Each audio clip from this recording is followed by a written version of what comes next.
I wasn't seeking any knowledge. But you know what? Knowledge kept coming and finding me.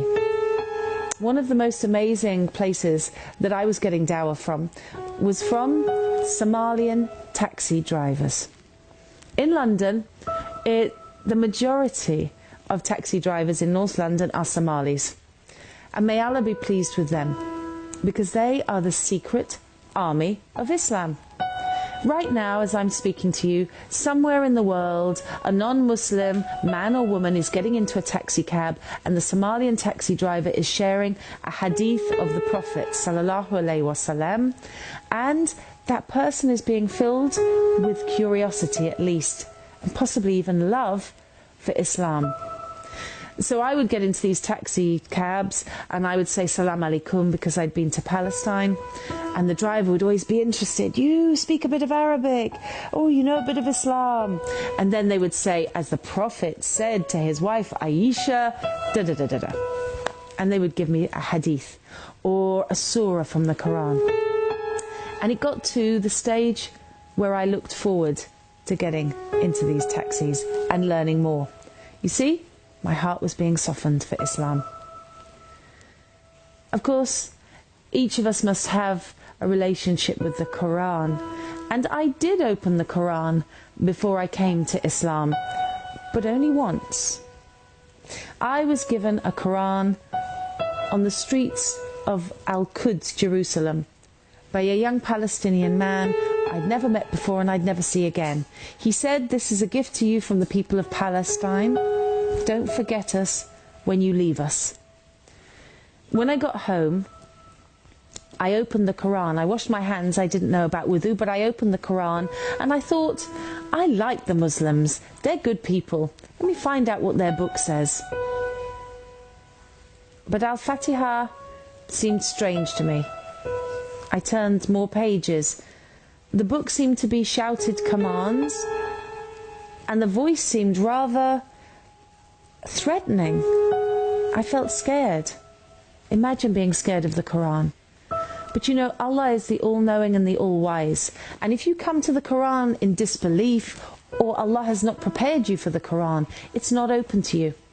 And at that point, it wasn't open to me. It was literally a closed book. I shut the Quran and I put it on a top shelf out of respect. And I never opened it again until after I'd said my Shahada. Can you imagine?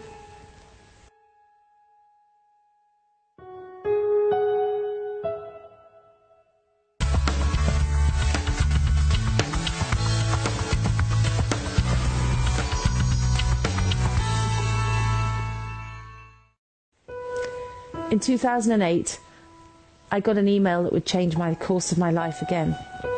It said two things. Would you like to come to Gaza by boat? And call this number if you'd like to come to Gaza by boat. It was such a strange email.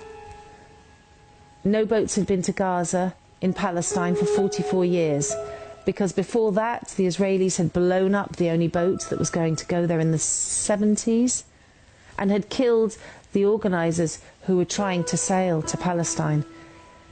But in 2008, a group of women from America started the Free Gaza movement, and they invited people around the world to break the siege of Gaza. A cruel, illegal siege, inhumane.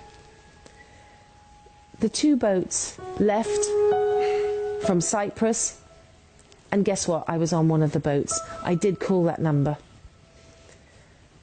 I remember sailing overnight, 36 hours from Cyprus to Gaza. We'd all written our wills. I'd said goodbye to my children in a Skype message. And the next day, on August the 23rd, 2008, Gaza rose out of a mist. It was the greatest day of my life. And I know nobody on those boats will forget it. As we got closer, there were dots in the distance, and these dots turned into people. Tens of thousands of people. And they were shouting one thing. Allahu Akbar, Allahu Akbar, Allahu Akbar. You see, the Palestinian people thought the world actually cared about them at that moment. It was something great to be a part of. We were only supposed to stay 3 days, and then 3 days with the people of Palestine, then take the boats and leave for the safety of Cyprus. I had 2 young daughters who were in France. But somehow, on the 3rd day, I was there on the dock waving the boats away. My only certain exit from Palestine, from Gaza, was gone. I can't explain to you why I did that. Only Allah knows.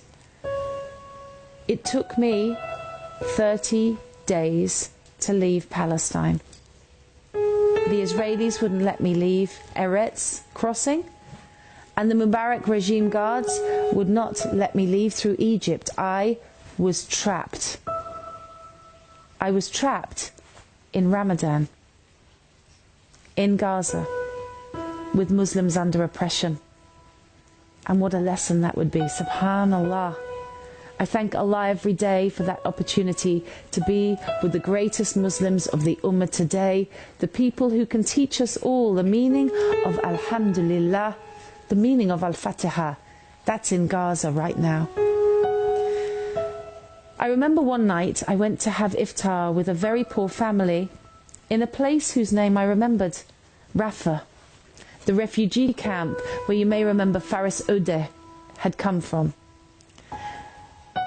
A woman opened the door of a room in the refugee camp and she said, Assalamu alaikum rahmatullahi wa barakatuh. She seemed so happy I couldn't understand it. When I went in, she lived in a hovel. I asked her, why do you fast in Ramadan? It makes no sense to me. Your God makes you hungry. Your God makes you thirsty. Why are you fasting? This mother of Rafah turned to me and she said, with a face so full of light, I fast in Ramadan to remember the poor. I remember those words because she was so poor herself. And she didn't seem to realize it because she was just grateful to Allah for whatever she had. And at that moment a key went into my heart and the words came to me, if this is Islam, I'm in. But guess what? Allah calls us the insan, and the minute I left that refugee camp, I forgot the feeling. But here's the miracle. In the intervening years, Allah subhanahu wa ta'ala never forgot me. 2 years later, I went into a mosque during Ramadan and I said a simple prayer, and as I sat down, I was surrounded by such immense peace and joy that I knew Islam was the truth.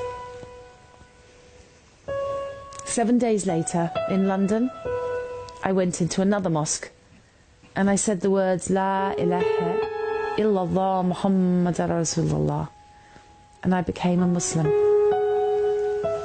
And now, this is my 2nd Ramadan, and my daughters are fasting with me, and our life is one of completeness and gratitude.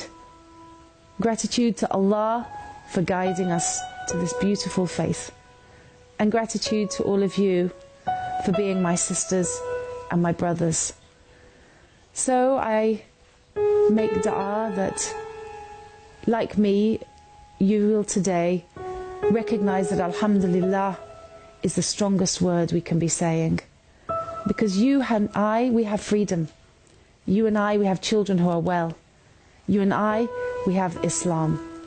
So please, remember to thank Allah every minute of the day for the blessings He's given you. Assalamu alaikum wa rahmatullahi wa barakatuh.